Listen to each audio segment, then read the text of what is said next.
Sveiki visi, šiandien Service 007 noriu pristatyti dar vieną Lande Renzo dujinės įrangos darbų montavimo pavyzdį.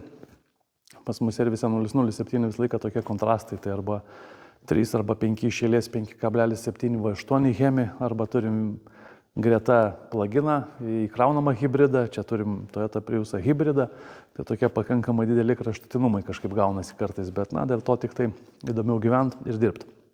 Tai šį kartą, kaip minėjau, Toyota Priusas, 2019 metai, 1,8 litro, 4 cilindrų hybridinis varikliukas, be abejonės visų 100% važiuojantis dujomis su šita kokybiška Lande Renzo sistema.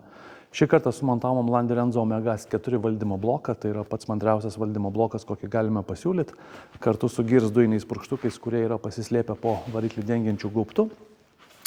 Šitame kampe matom Lande Renzo L02 turbo dujų reduktoriuką, dujinės fazės filtrą su surinkimu, slėgio davikliuką.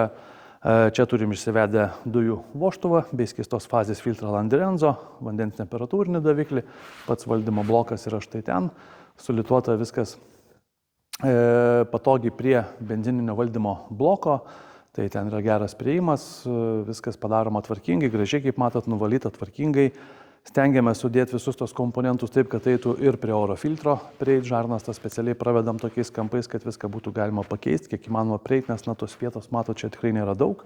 Reduktoriukas kompaktiškas L02 puikiausiai čia telpa į šitą vietą, pakankamai greitai gali būti pakeistas, aptarnautas, nes kaip taisyklė dažnu atveju automobiliai naudojami komerciniais tikslais, tai tų kilometrų prisuka pakankamai daug, kartais ir 100 000 ir daugiau per 1 metus, tai be abejonės prioritetas yra visą laiką prie tos sistemos prieiti pakankamai patogiai, kad tie aptarnavimai nebūtų sudėtingi ir kad kiek įmanoma mažiau trukdytų visiems kitiems variklio skyriuje komponentams arba einamiems darbams.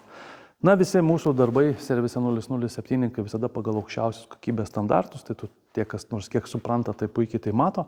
Tai yra ir apsauginės gofros, ir spiruoklinės sąvaržos, ir dujinės įrangos laidynas adaptuotas konkrečiai šiam variklio skyriui.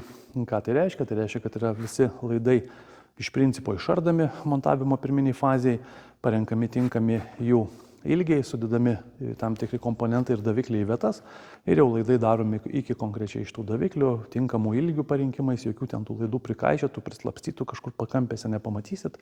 Viskas yra sudėta taip, kaip turi būti sudėta. Tie laidai yra įvilkti į apsauginės gofras, tos gofros izoliuotos, lygiai taip pat atrodo ir gamykliškai variklio skyriuje laidai. Kiekvienas kontaktas be abejonės yra sulituotas ir apsaugotas termokembrikai su klijais. Viskas švaru gražu, jau paruošta atiduoti klientui ir pravesti instruktažą apie sistemos veikimą ir naudojimą. Tai tiek apie patį variklio skyrių.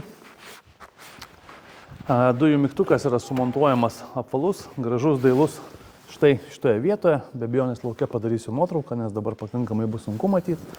Tai pakankamai patogi ir gera vieta, neakins, neblaškys dėmesio, pildymas prie benzino užpildymo vietos. Labai norėtume čia talpinti didelį, bet truputį skirtingi būna kėbulai, skirtingi variantai, tai yra nerūdijančio plieno varžtai panaudoti ir be abejonės reikia įsisukti adapterį, o čia gražiai užsisuka kamštelis ir jisai atrodo štai taip. Kaip pavyzdys, ar ne? Gražiai užsidaro, pasislepia, viskas tvarkingai. Atsarginio rato vietoje, tiksliau toje nišoje, kur turėtų būti atsarginis ratas, nes šiaip tai jo čia ir nėra. Net yra sumontuotas 50 litrų balioniukas, labai gražiai lygiai užsidaro viskas iki pat baliono, bet visiškai be jokio iškelimo, viskas gražu, lygu taip, kaip ir turėtų būti. Tai tiek apie šį Toyota Prius ir Lande Renzo sistemos montavimą. Jeigu ieškot kokybiškų sprendimų, kreipkitės, mielai padėsim. Ačiū.